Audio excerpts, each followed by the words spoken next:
लकी recording studio Salkhua बाजार।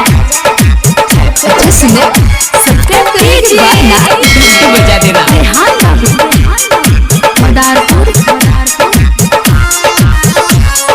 कहाँ से आइल बिया जाना मारे रवतिया माल मुसकना मारे। कहाँ से आइल बिया जाना मारे रवतिया माल मुसकना मारे।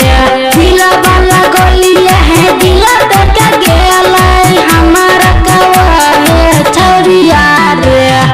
कहाँ से आइल बिया जाना मारे रवतिया माल मुसकना मारे।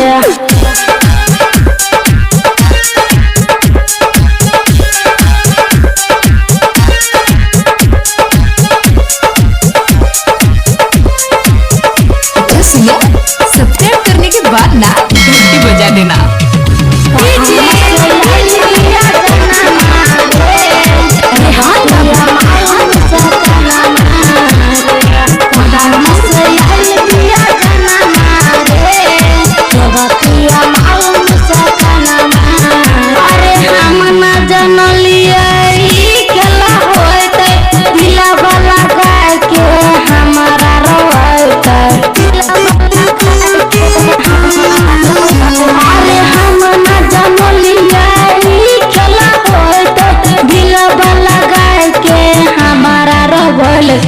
मना मांगे रहे जनगिनिया रे रवतिया माल मुसकना मारे।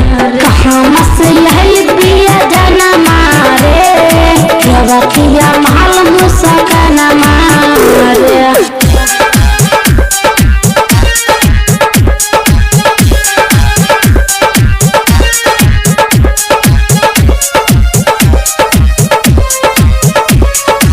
अच्छा सुनो, सब्सक्राइब करने के बाद ना घंटी बजा देना।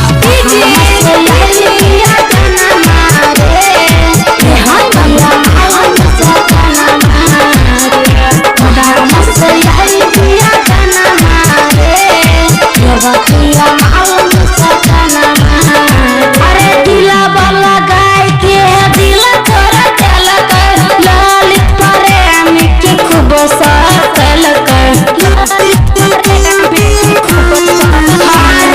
दिला वाला गाय के दिला तोरा चल कर ललित प्रेम के खूब साथल कर।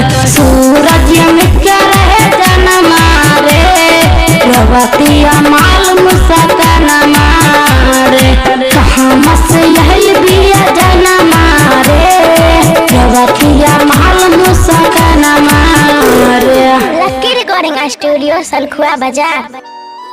हमारे चैनल को सब्सक्राइब कर बेल आइकन जरूर प्रेस करें हमारी न्यू वीडियो सबसे पहले देखने के लिए।